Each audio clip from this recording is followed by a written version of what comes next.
بالله من الشيطان اللعين الرجيم. بسم الله الرحمن الرحيم. الحمد لله رب العالمين والعاقبة للمتقين والجنة للمؤمنين والنار للملحدين، والصلاة والسلام على سيد الأنبياء والمرسلين سيدنا ونبينا وشفيعنا أبي القاسم محمد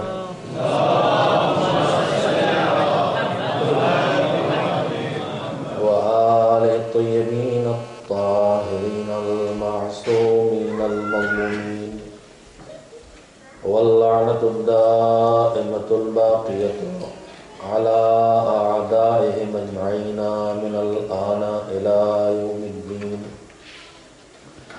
أما بعد، فقد ورد عن الباقر عليه السلام في زيارة المعروف بزيارة يوم عاشوراء: اللهم اجعلني في مقامي هذا ممن تناله منك صلوات ورحمة ومغفرة. اللهم اجعل محياي محيا محمد وآل محمد ومماتي ممات محمد وآل محمد. صلوات بھیجے محمد وآل محمد.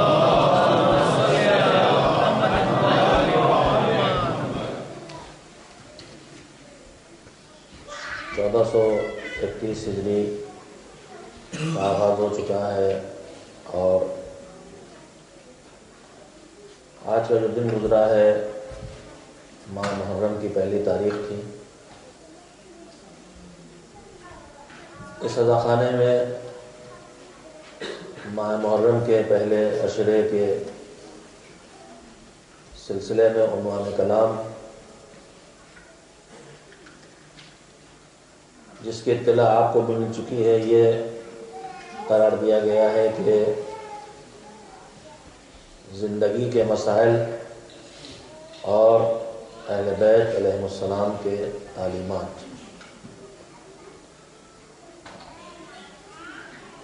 تعلیمات اہل بیت علیہ السلام کی روشنی میں زندگی کے مسائل کو سمجھا بھی جائے اور ان کو حل بھی کیا جائے. 2-3 ابتدائی باتیں ہیں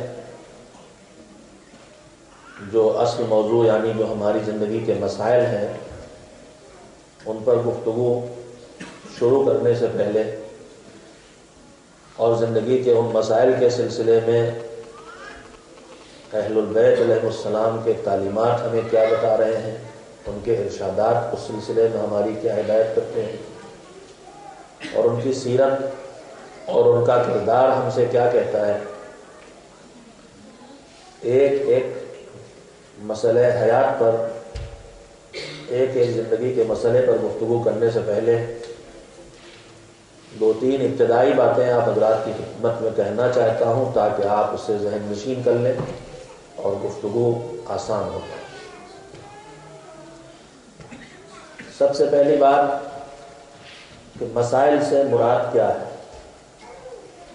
کیا زندگی کے مسائل سے مراد صرف زندگی کی دشواریاں ہیں، زندگی کے پرابلمز ہیں، یا نہیں؟ زندگی کے مسائل سے مراد زندگی بسر کرنے میں جو زندگی کے مختلف پہلو ہیں ان میں جو حالات بھی ہوتے ہیں ان پر بھی گفتگو کی جانا ہے. میرے جوان بھی اس بات کو سمجھ سکیں کہ اب کیا صرف پرابلمز آف لائف پر گفتگو ہونا ہے یا نہیں. پرابلمز آف لائف کے ساتھ ساتھ ایشوز آف لائف پر بھی گفتگو ہونا ہے. تو میں یہ بات آپ کی خدمت میں پہلے سے واضح کر دوں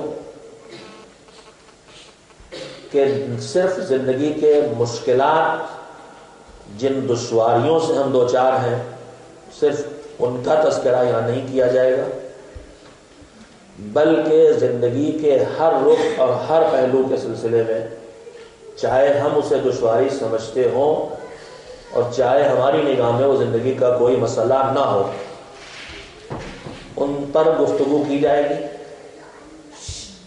یہ پہلی بات تھی جو آپ کے سامنے اس کی وضاحت کرنا تھی گفتگو کے آغاز سے پہلے۔ دوسری بات یہ کہ وہ ایشوز اور وہ پرابلمز، زندگی کے وہ مسائل جن پر گفتگو ہونا ہے، اس سے کیا مراد ہے۔ تو اس سلسلے میں پھر عرض کروں گا کہ زندگی کے کون سے مسائل ہیں، یہ تب طے ہوگا جب ہم زندگی کے بارے میں، اپنی لائف کے بارے میں، اپنی حیات کے بارے میں کوئی نظریہ طے کر سکیں۔ یعنی زندگی سے کیا مراد ہے؟ زندگی سے مراد صرف ہمارا جسم اور ہماری باڈی ہے، یا زندگی سے مراد ہمارے جسم کے ساتھ ساتھ ہماری روح بھی ہے؟ اگر زندگی سے مراد صرف جسم اور باڈی ہے تو اس کے مسائل کچھ اور ہوں گے، اور اگر زندگی سے مراد جسم بھی ہے، روح بھی ہے، جسم اور روح کا رشتہ بھی ہے، تو پھر مسائل کچھ اور بھی ہوں گے، صرف وہ مسائل نہیں ہوں گے جو پہلے تھے۔ جب زندگی سے مراد جسم بھی ہوگا اور روح بھی ہوگی تو پھر مسائل کچھ اور زیادہ ہوں گے۔ اسی طرح سے زندگی سے مراد صرف دنیا کی زندگی ہے، صرف ہم اس کے قائل ہیں کہ 60-70 سال جو ہم یہاں دنیا میں رہتے ہیں یہ ہے زندگی، اور اس کے بعد موت ہے، پھر کوئی زندگی نہیں، یا نہیں ہم اس کے قائل ہیں کہ 60-70 سال جو ہم دنیا میں رہتے ہیں اس کے بعد بھی زندگی ہے۔ میں آپ کی خدمت میں ممکن ہے یہ لفظ کبھی کہہ چکا ہوں کہ ایک مومن اور ایک مسلمان کی حیثیت سے ہمارا نظریہ زندگی کے بارے میں اور ہے، دوسروں کا نظریہ اور ہے۔ دوسرے یہ کہتے ہیں کہ ہمیں یہاں 60-70 سال جو بھی ہماری عمر ہے، 80 سال، 90 سال، 100 سال یہاں رہنا ہے اور اس کے بعد مر جانا ہے۔ آپ سوچ رہے ہوں گے کہ اگر یہ دوسرے کہتے ہیں تو پھر ہم کیا کہتے ہیں؟ ہم بھی یہ تو نہیں کہتے کہ زندگی ہمیشہ یہاں رہنا، ہم بھی تو یہ کہتے ہیں کہ 70 سال، 80 سال، 90 سال، 100 سال ہمیں رہنا ہے اور اس کے بعد مر جانا ہے، ہم بھی تو یہ کہتے ہیں۔ میں آپ سے عرض کر رہا ہوں کہ نہیں، آپ یہ نہیں کہتے۔ آپ کیا کہتے ہیں تو مجھ سے سن لیجیے۔ مومن اور غیر مومن کا نظریہ حیات کے سلسلے میں جہاں بدلتا ہے وہ کیا ہے؟ ایک لفظ کے سہارے بات محسوس کر سکتے ہیں آپ۔ غیر مومن زندگی کے لیے یہ نظریہ رکھتا ہے کہ ہمیں یہاں 70 80 90 100 سال رہنا ہے اور اس کے بعد مر جانا ہے، لیکن مومن کا یہ نظریہ نہیں ہے۔ مومن یہ کہتا ہے کہ ہمیں یہاں 70 80 90 100 سال رہنا ہے اور اس کے بعد مر کے جانا ہے۔ میں پھر لفظوں کو دوہراؤں، غیر مومن کہتا ہے مر جانا ہے، مومن کہتا ہے مر کے جانا ہے۔ مر جانا اور ہے، مر کے جانا اور ہے۔ مر جانا یعنی مٹ جانا، مر جانا یعنی فنا ہو جانا، مر جانا یعنی ختم ہو جانا۔ مر کے جانا یعنی زندہ رہنا، یعنی بارگاہ خدا میں جانا، یعنی حساب و کتاب کی منزلوں میں جانا۔ تو جب ہم یہ طے کر لیں کہ زندگی خالی دنیا کی زندگی ہے یا زندگی کا کوئی حصہ دنیا کی زندگی کے بعد بھی ہے، تبھی اس کے اعتبار سے زندگی کے مسائل طے ہو سکیں گے۔ جو دنیا کی زندگی کا صرف قائل ہے، اس کی زندگی کے مسائل میں زمین، مکان، روٹی، کپڑا، تعلیم، اولاد، شادی، بیاہ، دولت، کاروبار، بیماری، صحت، یہ سب چیزیں شامل ہوں گی بس۔ لیکن جو اس کا قائل ہے کہ ہم کو اگلی زندگی بھی ہماری اپنی زندگی ہے، تو پھر اس کی زندگی کے دو حصے ہو جائیں گے، ایک دنیا کی زندگی، ایک آخرت کی زندگی۔ لہذا زندگی دنیا کے مسائل الگ ہوں گے اور آخرت کی زندگی کے مسائل الگ ہوں گے۔ لہذا یہ طے کر لے میرے سامعین، اور طے ہے کہ ہم جس زندگی کے مسائل پر گفتگو کرنا چاہتے ہیں اس زندگی سے مراد صرف ہمارا جسم نہیں ہے، ہماری روح بھی ہے.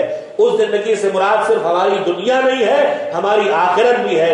وہ زندگی جو جسم بھی ہے، جو روح بھی ہے، جو دنیا بھی ہے، جو آخرت بھی ہے، اس پوری زندگی سے متعلق جو مسائل پیدا ہوتے ہیں اس میں ہمیں محمد و آل محمد علیہ السلام کے تعلیمات کو سمجھنا ہے اور ان تعلیمات کے ذریعے اپنے مسائل حیات کو حل کرنا ہے. ایک صلوات بھیجیں محمد و آل محمد.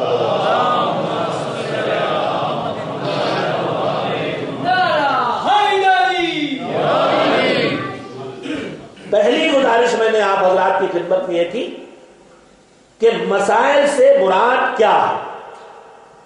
جب تک وہ معیار طے نہ ہو جائے اس وقت تک ہم گفتگو کو آگے نہیں بڑھا سکتے. میں نے اجمالاً مختصر طور پر آپ کے سامنے وہ مقصود رکھ دیا کہ پرابلمز بھی، ایشوز بھی، اور اس کے ساتھ ساتھ دنیا کی زندگی بھی، آخرت کی زندگی بھی، جسم سے متعلق مسائل بھی اور روح سے متعلق مسائل بھی.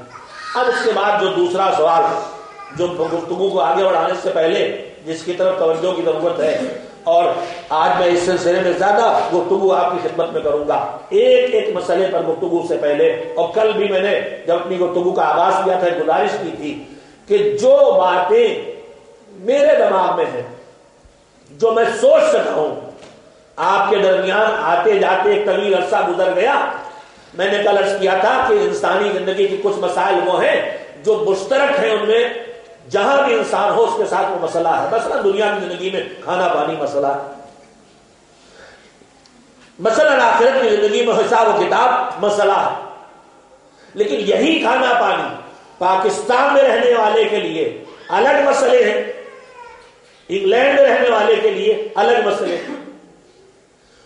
چھوٹی سی مثال، بالکل پاکستان میں ایک رہنے والا مطمئن ہے کہ یہاں جہاں کہیں بھی گوشت بک رہا ہے وہ ذبیحہ، لیکن انگلینڈ میں رہنے والا وہ اطمینان اس سے حاصل نہیں ہے.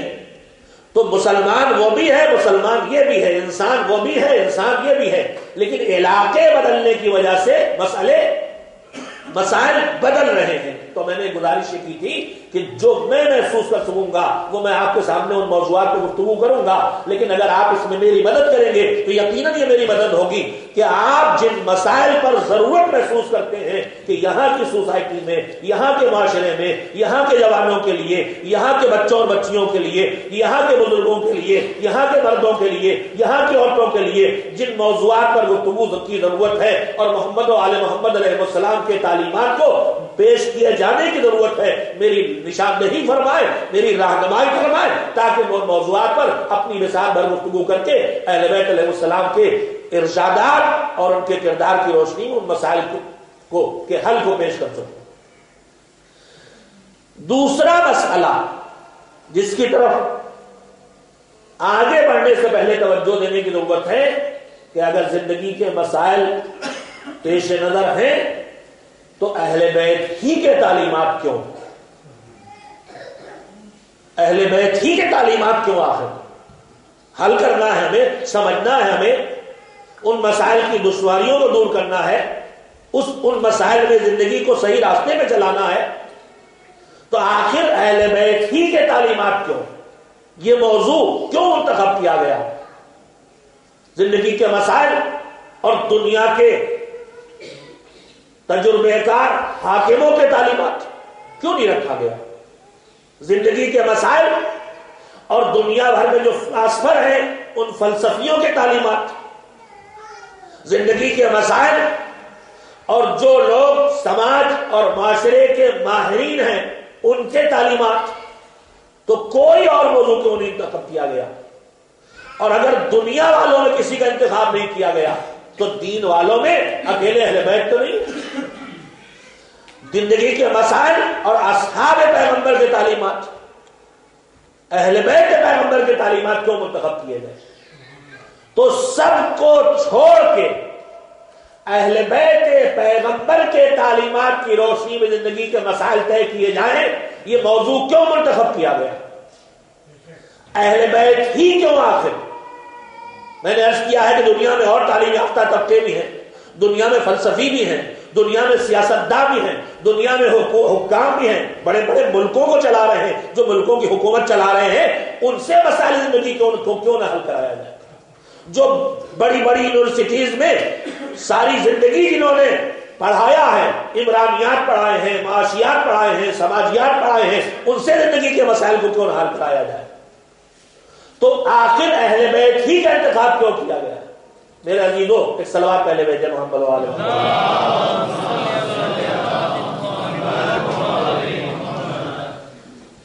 اگر ان لوگوں سے مسائل حیات کو حل نہیں کرانا تھا تو پیغمبر کے ارد گرد جو تارے تھے چاند کو گھیرے ہوئے، ان اصحاب پیغمبر سے مسائل حیات کو کیوں نہ حل کرا لیا؟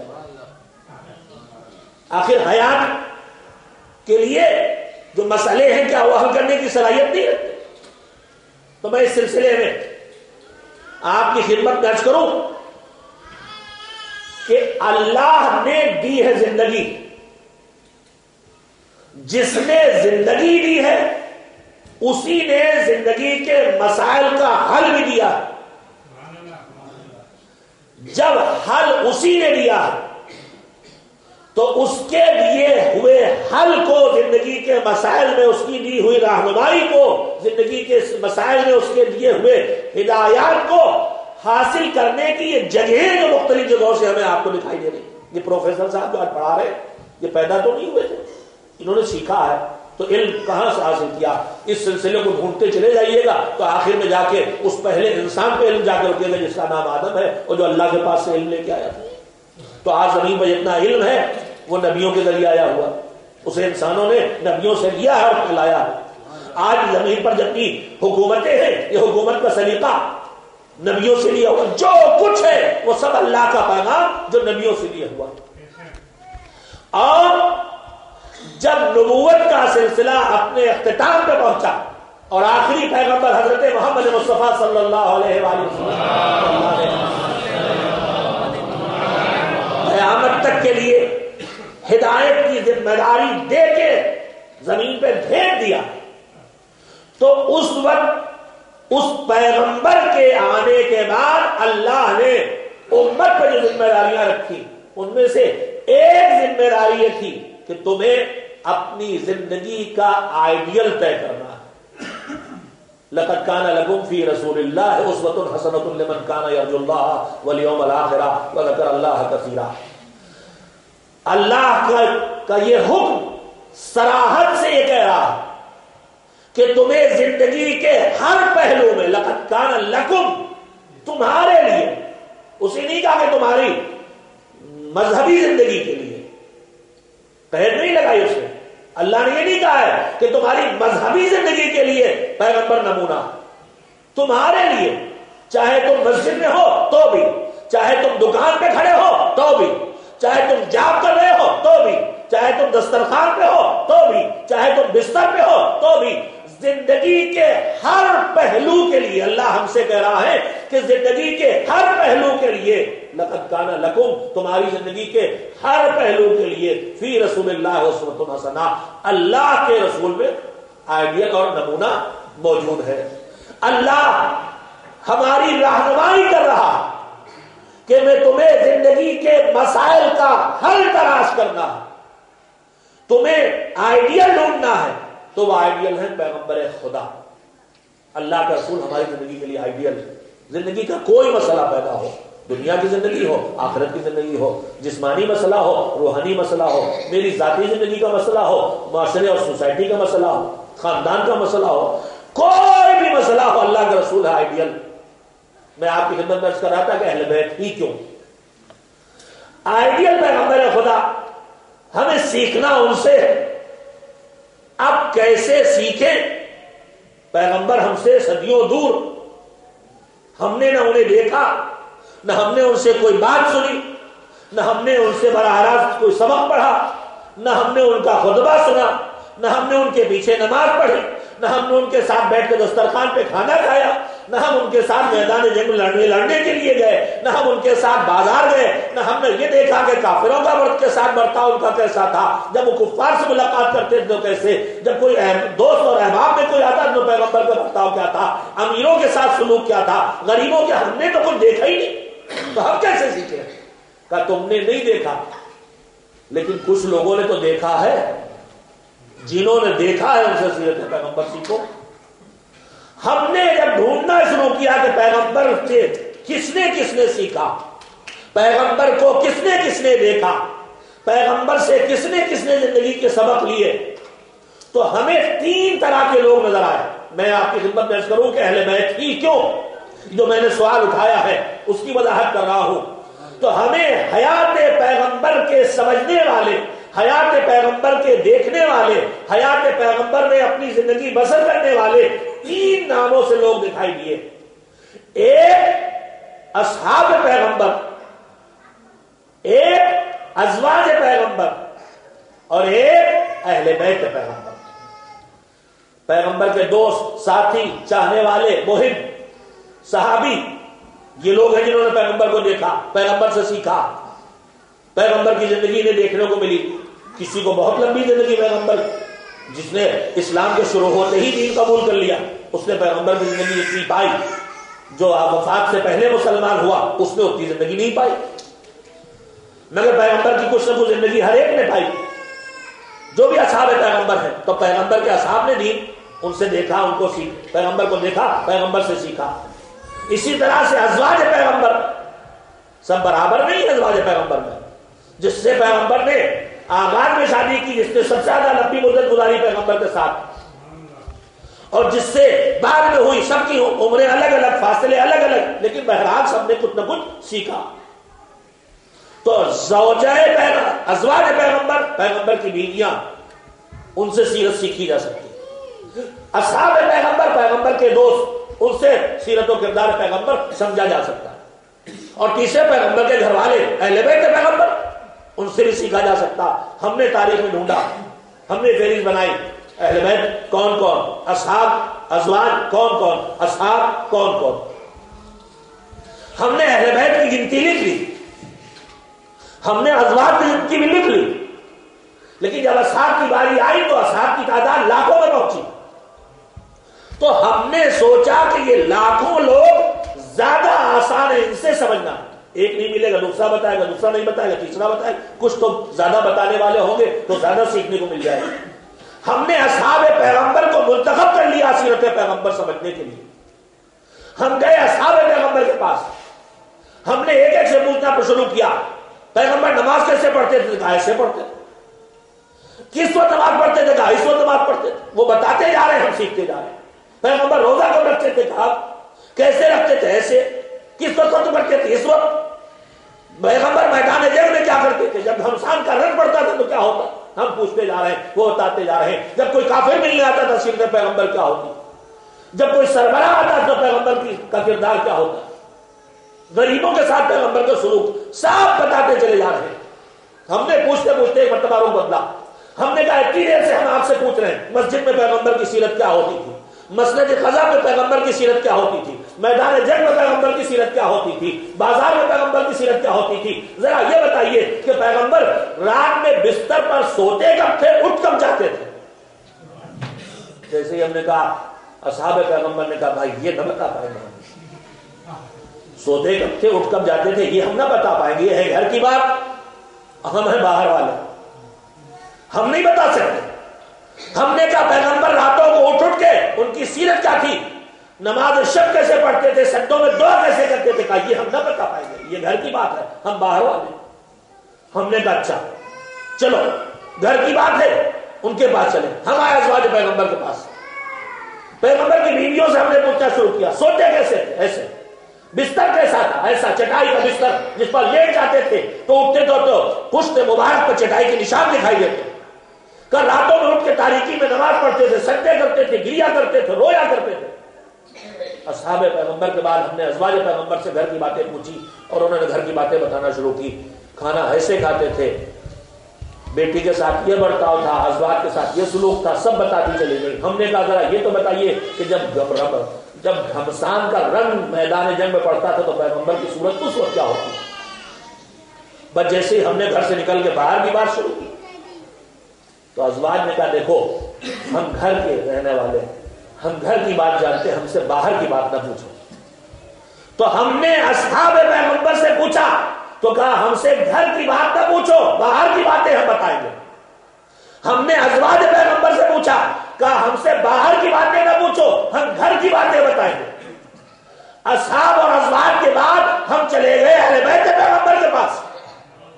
ہم نے کہا مسجد میں نماز کا ایسے، کا مصلی پہ سجدہ کا ایسے، کا سجدے کو طول کا ایسے، کا خطبہ کا ایسے، کا خطبے کا توڑنا کا ایسے، کا میدان جنگ کا ایسے، کا راتوں کو بستر سے اٹھ کے عبادت کا ایسے، ہم نے کہا نماز شب کا ایسے۔ تو ہم گھر کی بات بھی پوچھتے رہے تب بھی اہل بیت بتاتے رہے، باہر کی بات پوچھتے رہے تو بھی اہل بیت بتاتے رہے۔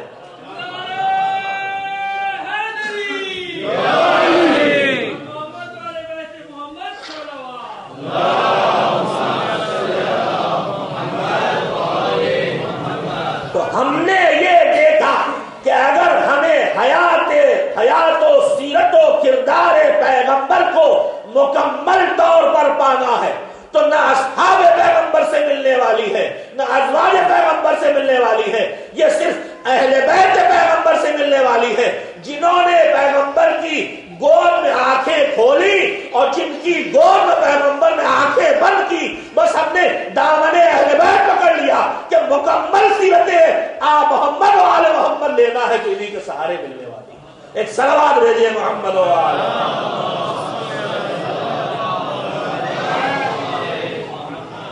نہیں بھی تھوڑی سی گفتگو باقی رکھے۔ ہو سکتا ہے کسی دماغ میں ہو کہ ٹھیک ہے آدھی زندگی ان سے لے لیتے، آدھی زندگی ان سے سمجھ لیتے، باہر کی زندگی اصحاب پیغمبر سے سمجھ لیتے، اندر کی زندگی ازواج پیغمبر سے سمجھ لیتے۔ کیا شرط ہے کہ ایک ہی جگہ سے مکمل حیات کو سمجھنا چاہتے ہیں تو میرے عزیزوں یہ بھی کر لیتے، لیکن مسئلہ یہ ہے کہ حیات پیغمبر ہم تک جو منتقل ہو کے آئے گی تو اس درمیانی وسیلے کے لیے بتانے والے کی ضمانت کون ہونا چاہیے کہ جو پیغمبر نے بتایا ہے، جو پیغمبر نے کیا ہے ہم سے وہی بتایا جا رہا ہے، جو پیغمبر کا طرز عمل تھا ہم تک وہی منتقل کیا جا رہا ہے۔ اور جب ضمانت کی بات آئی تو ہم نے یہ پایا کہ ضمانت دو چیزوں کے قرآن نے لی ہے، ایک زبان کی ضمانت اور ایک عمل کی ضمانت۔ آدمی غلطی دو ہی جگہ کر سکتا ہے، یا زبان سے غلطی کر سکتا ہے یا عمل سے غلطی کر سکتا ہے۔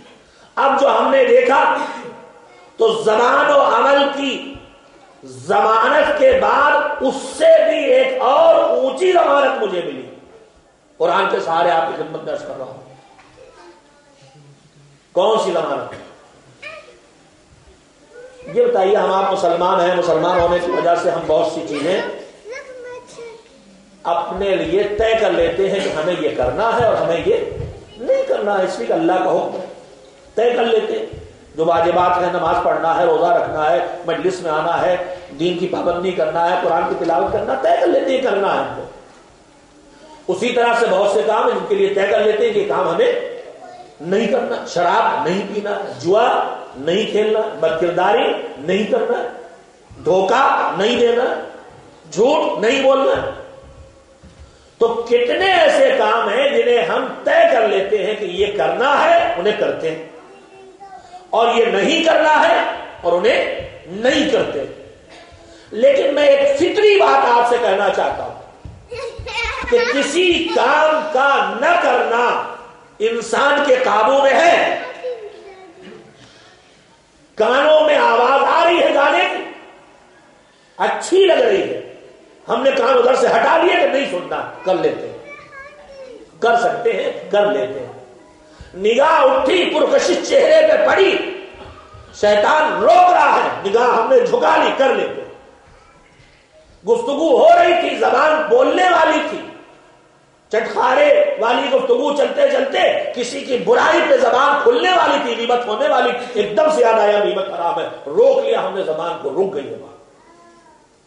تو ہم آنکھوں پہ قابو کر سکتے ہیں، ہم زبان پہ کنٹرول کر سکتے ہیں، ہم کانوں پر کنٹرول کر سکتے ہیں، ہم ہاتھوں پر قابو کر لیتے ہیں، لیکن اس سے آگے کی ایک چیز ہے۔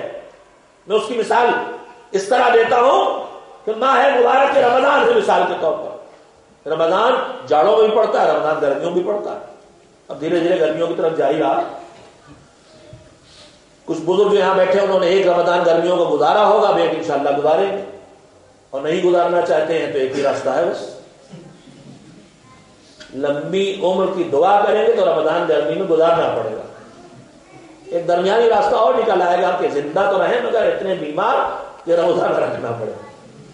خیر، تو گرمیوں میں روزہ، مثلا گرمیوں میں روزہ 18 گھنٹے 17 گھنٹے کا لمبا روزہ، لنچ کا ٹائم ہوا، سب لوگ کھا پی رہے ہیں، کوئی پانی پی رہا ہے، کوئی پیپسی پی رہا ہے، کوئی کافی پی رہا ہے، کوئی چائے پی رہا ہے۔ یہ جو روزے دار ہے یہ کچھ نہیں پی رہا، لیکن پولیس کو کوئی ادھر بیٹھا کوئی ادھر بیٹھا کھا پی رہے ہیں، ان کو دیکھ کے آپ نہ کھائیں یہ تو کر سکتے ہیں، لیکن کوئی ٹھنڈا پانی پی رہا ہے اور ہمیں پیاس لگی ہے تو پانی پیتے دیکھ کے جی نہ چاہے پینے کا، نہ پینے کر لیں گے، لیکن پینے کا جی نہ چاہے، تین کی جملہ کہہ رہا ہوں، نہ پینے کر سکتے ہیں لیکن پینے کا جی نہ چاہے، دل میں پانی پینے کی چاہت پیدا نہ ہو، یہ نہیں کر سکتے۔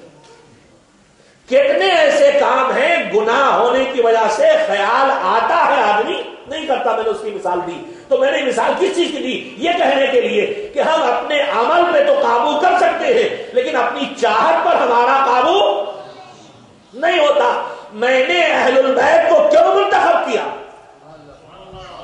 اس لیے کہ یہ وہ ہیں کہ جن کے قول و عمل ہی کی ضمانت اللہ نے نہیں لی ہے، بلکہ اللہ نے ان کی چاہت کی ضمانت بھی لی ہے۔ اس کا اعلان ہے وَمَا تَشَاءُونَ إِلَّا أَن يَشَاءَ اللَّهُ، تم تو وہی چاہتے ہو جو اللہ چاہتا ہے۔ ایک صلوات بھیجے محمد و آل محمد۔ تو اور کوئی ہوتا کہ جس کی چاہت پر اس کے قابو، ان کا قابو ہو، اس کی ضمانت ہوتی تو میں اس کے پیچھے چل پڑتا۔ نہ کسی کے عمل کی اللہ نے ضمانت لی، نہ کسی کے قول کی اللہ نے ضمانت لی، نہ کسی کی چاہت کی اللہ نے ضمانت لی۔ ان کے لیے اس کے عجیب و غریب اور عظیم ضمانتیں ہیں۔ زیادہ سے زیادہ جو فقرہ کہا جاتا ہے کہ پیغمبر گرامی حضرت محمد مصطفیٰ صلی اللہ علیہ وسلم اصحابی کلہم عدول، میرے جتنے صحابی ہیں سب کے سب عادل ہیں۔ ٹھیک ہے مانے لیتے ہیں، حالانکہ کیسے مانے؟ صفین کے میدان میں ادھر بھی کھڑے ادھر بھی کھڑے، یہ بھی عادل وہ بھی عادل، یہ گردن کاٹ رہے ہیں وہ ان کی گردن کاٹی جا رہی، یہ بھی عادل وہ بھی عادل، کیسے مانے؟ لیکن چلیے مانے لیتے۔ تو عدالت کو مان بھی لیں تو عدالت کس چیز کا نام ہے؟ عدالت نام ہے کہ بڑے گناہ تو کرے نہیں اور چھوٹے گناہ دوہرائے نہیں۔ اس کا مطلب چھوٹے گناہ کرنے کی گنجائش عدالت کے ساتھ باقی ہے۔ عدالت جائے گی تب جب بڑا گناہ کر بیٹھے گا تو چلی جائے گی، جیسے ہی کوئی بڑا گناہ کرے گا عدالت چلی جائے گی، پھر توبہ کرے گا عدالت واپس آ جائے گی۔ عدالت جاتی بھی ہے، عدالت آتی بھی ہے۔ تو اصحاب کے لیے زیادہ سے زیادہ عدالت ہے، مگر اہل البیت وہ ہیں جن کے لیے قرآن کریم آیے تطہیر کے ذریعے اعلان عدالت نہیں کر رہا ہے، اعلان عصمت کر رہا۔ عدالت آنی جانی ہے، عصمت آنے کے بعد جانے والی صفت کا نام نہیں ہے۔ تو جہاں غلطی کا خطا کا کوئی امکان نہ بھولے سے نہ جان بوجھ کے، نہ نفس کے دباؤ میں، نہ ماحول، جب کسی صورت میں باقی نہ رہ جائے اس جگہ کا نام اہل البیت ہے۔ اس لیے میں نے یہ موضوع معین کیا ہے کہ مجھے اپنی زندگی کے مسائل کا حل تلاش کرنا ہے تو اہل البیت علیہ السلام کی زندگی کی روشنی میں تلاش کرنا ہے۔ ایک صلوات مل جل کے بھیجتے ہیں۔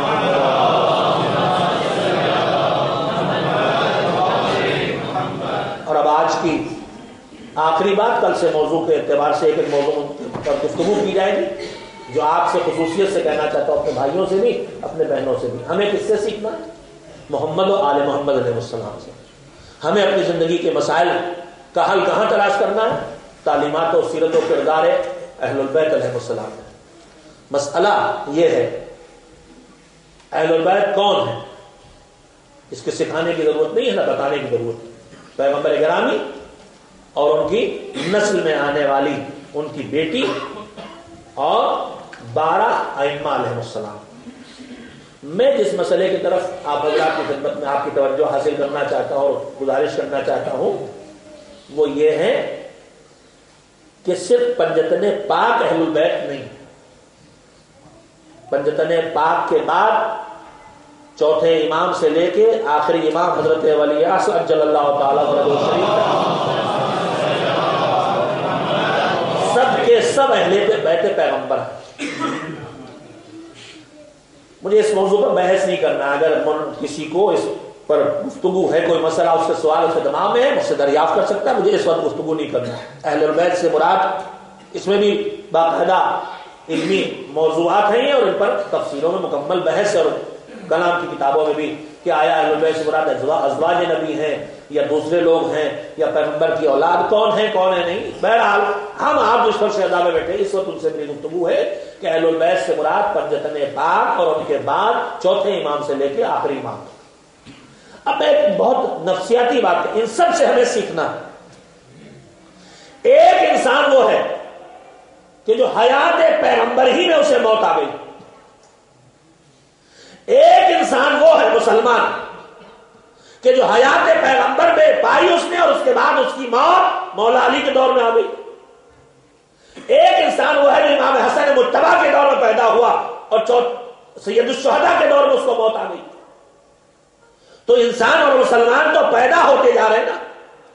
یہ بتائیے کہ جسے پیغمبر کی زندگی میں موت آ گئی اسے علی سے سیکھنے کو ملا؟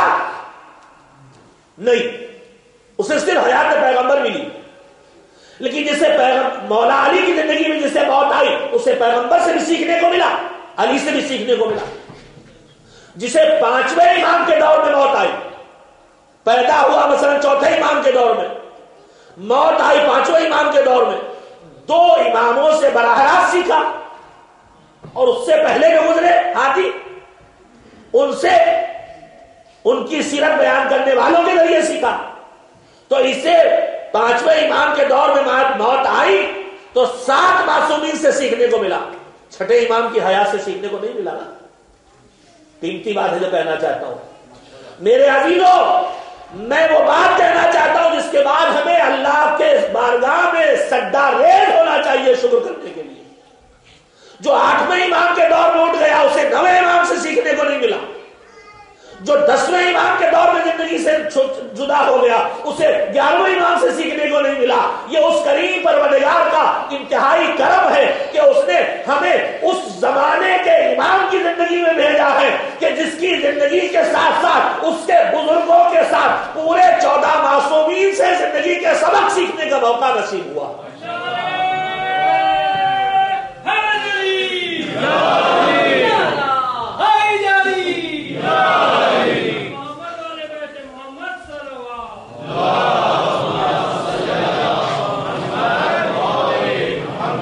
آپ کمرے میں 100 واٹ کا بلب لگا دیں، روشنی ہوگی۔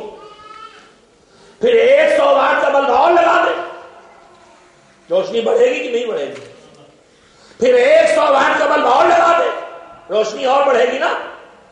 سورج جو آسمان میں نکلا ہوا ہے روشنی دے رہا، اس سورج کی روشنی آپ کے گھر میں، میرے گھر میں بھی، بارگاہ میں بھی، مسجد میں بھی، امامباڑے میں بھی، پارک میں بھی، دفتر میں بھی، ہر جگہ ہے۔ ایک سورج کی روشنی ہے نا، اگر 2 سورج ہو جائیں، اگر 3 سورج ہو جائیں، میرے عزیزوں کہنا یہ چاہتا ہوں اب اگر کوئی اس ایک سورج کی روشنی دروازوں پہ پردے ڈال لے، کھڑکیوں پہ پردے ڈال لے، موٹے موٹے دبیز پردے ڈال لے، سیل کر دے، اور اس کے بعد شکوہ کرے کہ صاحب سورج تو نکلا ہے مگر ہمارے کمرے میں تو اندھیرا ہے، تو یہ قصور سورج کا ہے کہ اس کا جو کمرے میں پردے ڈالے بیٹھا؟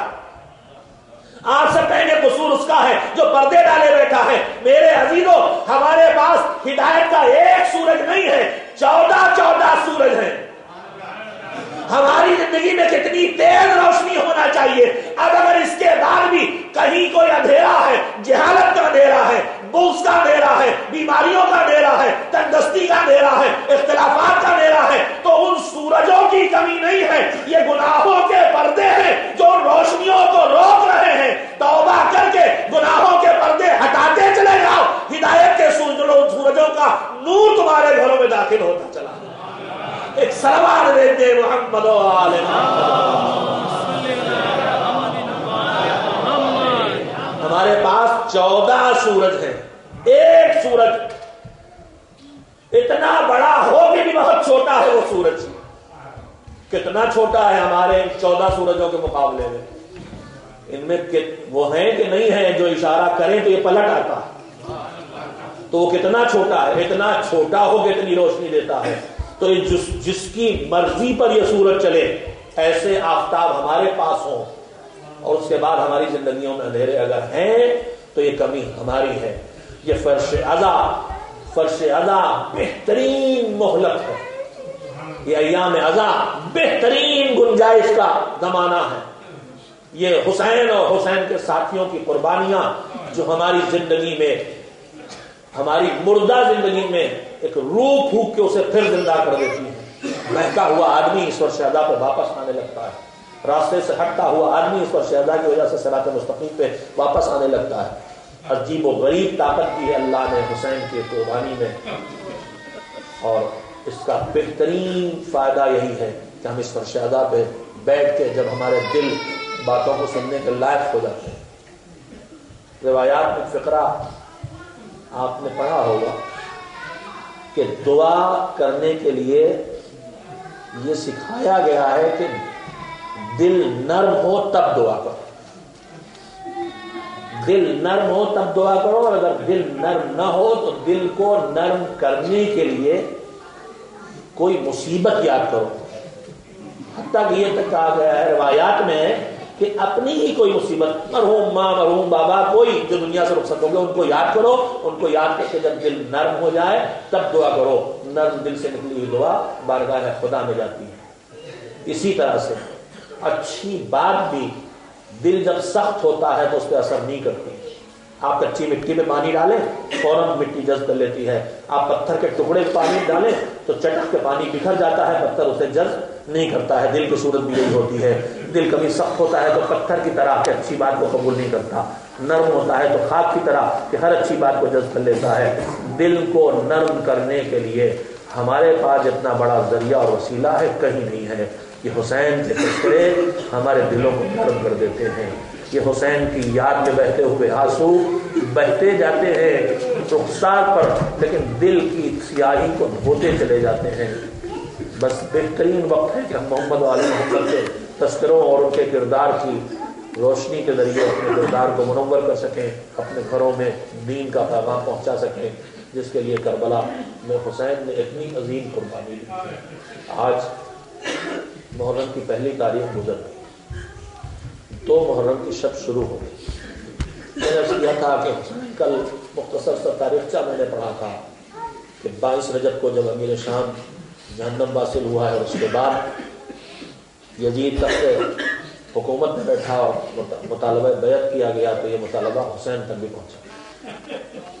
حسین کو ولید نے بلوایا تھا، حسین نے گفتگو کر کے بیعت سے انکار کیا تھا، مگر حسین کو گفتگو کرنے کے لیے ولید کے دارالامارہ میں محل میں جانا پڑا تھا۔ مقاتل اس وقت کے منظر کو لکھتے ہیں، حسین تنہا نہیں ہے۔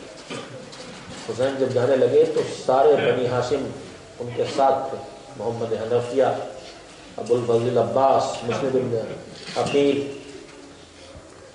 حضرت علی اکبر، سارے بنی ہاشم حسین کے ساتھ تھے، اور حسین نے یہ کہا تھا کہ تم سب باہر رکنا ہوگا تم کو، میں دارالامانہ کے اندر جاؤں گا، اسلحہ لے کے چلو، اور جیسے ہی میری آواز ذرا سی بلند ہو تم سب کے سب اسلحے ہاتھوں میں کھینچ کے تلواریں دارالامانہ کے اندر داخل ہو جانا۔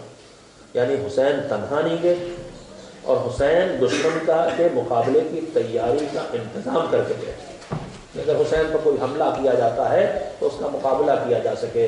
میں نے بات کیوں کہی ہے؟ یہ بات سنانے کے لیے کہی ہے کہ تاریخ لکھتی ہے کہ جب حسین نکلے تو زینب نے اپنے بھیا کو خدا حافظ کہا، دروازے پر کھڑے ہو کے بہن کے بھائی کو رخصت کیا۔ حسین مقتل میں نہیں جا رہے تھے، حسین برستے ہوئے تیروں میں نہیں جا رہے تھے، حسین چمکتی ہوئی تلواروں میں نہیں جا رہے تھے، حسین اپنے نانا کے مدینے میں تھے اور تنہا نہیں جا رہے تھے، اتنے چاہنے والے ساتھ تھے۔ مگر زینب نے جب رخصت کیا ہے تو چاہے جتنی دیر حسین کو لگی ہو، جب تک حسین واپس نہیں آئے، بہن وہیں پہ کھڑی تھی جہاں سے بھیا کو رخصت کیا۔ اللہ، حسین واپس آ گئے، فیصلہ کر لیا، نانا کا مدینہ چھوڑنا پڑا۔ رات کی تاریکی میں رخصت ہونے کے لیے نکلے، نانا کی قبر پر پہنچے۔ نانا عمر کے اس مرحلے میں جب مصیبتوں اور مشکلوں کے درمیان دل بے حد بے چین ہوتا تھا اور آپ کی یاد تڑپاتی تھی، تو آپ کی قبر پہ آ کے رخسار رکھ دیتا تھا، سینہ رکھ دیتا تھا، چین مل جاتا تھا۔ مگر میرے نانا، اب یہ دنیا مجھے آپ کے پاس نہیں رہنے دے۔ اماں کی قبر پہ گئے، اماں، دل بے چین ہوتا تھا، بڑی کمسنی میں آپ چھوڑ کے چلی گئی تھی اماں، جب دل چاہتا تھا کہ اماں کی گود مل جائے تو آپ کی قبر پہ رخسار رکھ دیتا تھا اماں، مگر یہ دنیا اب آپ کے پاس نہیں رہنے دیتی۔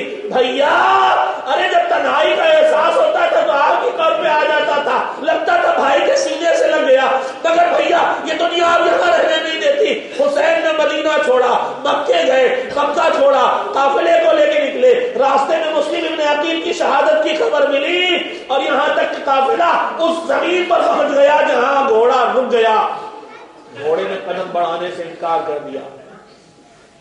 حسین نے جو اس علاقے میں لوگ آباد تھے ان کو بلوایا اور نام پوچھنا شروع کیا، اس جگہ کا نام کیا ہے؟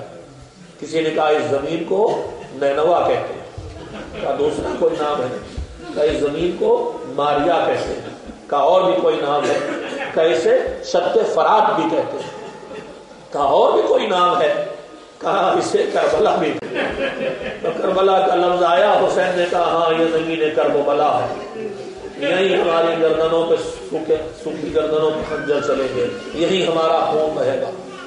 اس کے بعد ایک مٹھی خاک زمین سے اٹھائی، اسے سونگا اور اس کے بعد آواز دی، ہاں بس اب یہی خیمے لگا دیں۔ حسین نے حکم دیا ہے خیمے لگائے جائیں۔ فرات بہ رہی ہے، دور تک تپتا ہوا ریگستان ہے، لیکن فرات کے کنارے تھوڑی سی ٹھنڈک ہے۔ حسین کے خیموں میں ننھے ننھے بچے بھی ہیں۔ ایک مرتبہ برادر حسین، سردار لشکر حسین، سپہ سالار حسین ابو الفضل عباس آگے بڑھے، فرات کے کنارے خیمے لگائے جانے لگے۔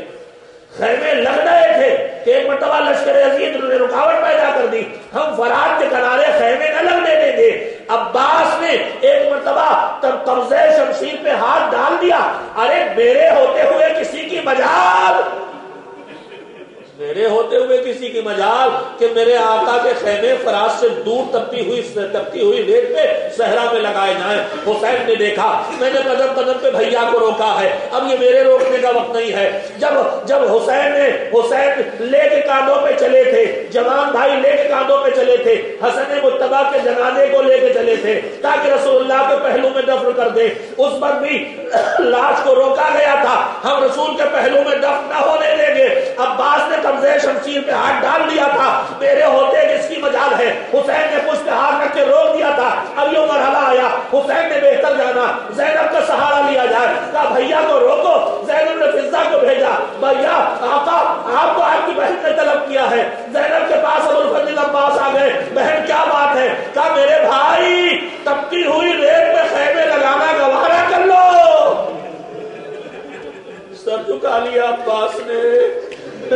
بچوں کے لیے تپتی ہوئے ریت میں خیمے لگ گئے، اجرکم اللہ، اور دھوپ، گرمی، لو، تپش، اس میں دن گزر رہا ہے کہ ایک مرتبہ فضا آئی، بدو فکرے فضا آئی، امام کی خدمت میں آئی، کہا مولا آپ کی بہن آپ کو یاد فرما رہی۔ حسین زینب کے پاس پہنچے، بہن کیا بات ہے، کیوں یاد کیا؟ اجرکم اللہ، میں دو تین فکرے سن لے، کیا بات ہے بہن، کیوں یاد کیا ہے؟ کہا بھیا اس اجڑے ہوئے بیابان سے خیمے اکھاڑ کے کہیں اور لے چلو، میرا یہاں دل نہیں لگ رہا ہے۔ کہا بہن تمہارے جوان بھائی تمہارے ساتھ ہیں، تمہاری گود کے پالے جوان بچے تمہارے ساتھ ہیں، خیمے آباد ہیں، تمہاری بچیاں تمہارے ساتھ ہیں، بہن پھر اس الجھن اور اس بے چینی کی وجہ کیا ہے؟ کہا نہیں بھیا، نہیں بھیا، نہ جانے کیا بات ہے، اس اجڑے سنسان بیابان سے خیمے کہیں اور لے چلو، میرا دل یہاں نہیں لگ رہا ہے، سب میرے ساتھ ہیں مگر خیموں کے ارد گرد سے ایک بی بی کے گریا کی صدا آ رہی ہے، خیموں کے ارد گرد سے کسی بی بی کے رونے کی صدا ایسے آ رہی ہے جیسے کوئی بی بی ہائے حسین کہہ کے رو رہی ہو۔ حسین نے کہا میری بہن زینب، ارے تم نہ پہچان سکی، یہ کوئی اور نہیں ہے، یہ ہماری اماں فاطمہ زہرا ہے۔ جب ہم نے مدینہ چھوڑا اماں نے بھی مدینہ چھوڑ دیا۔ ہاں آج 2 محرم کو زینب کے ساتھ سیدہ ہے، مگر یہ بی بی اس وقت کیا کرے گی جب حسین سر کٹا کے کربلا میں سو رہے ہوں گے اور زینب سر سے ردا چھین چکی ہے، کربلا سے جا رہی ہوگی، ارے کبھی لاشوں پہ بیٹھ کے ماتم کر رہی ہے اور کبھی ان بیٹیوں کے ساتھ کوفہ و شام کے بازاروں میں ہے جو ننگے سر پھرائی جا رہی ہیں۔ وَاسْتَعْلَمُ الَّذِينَ ظَلَمُوا أَيَّ مُنقَلَبٍ يَنقَلِبُونَ۔ اللہ رحمت اللہ علی القوم الظالمین۔ اللہم تقبل منا انک انت السمیع العلیم۔ ماتم سید الشہداء، ماتم حسین۔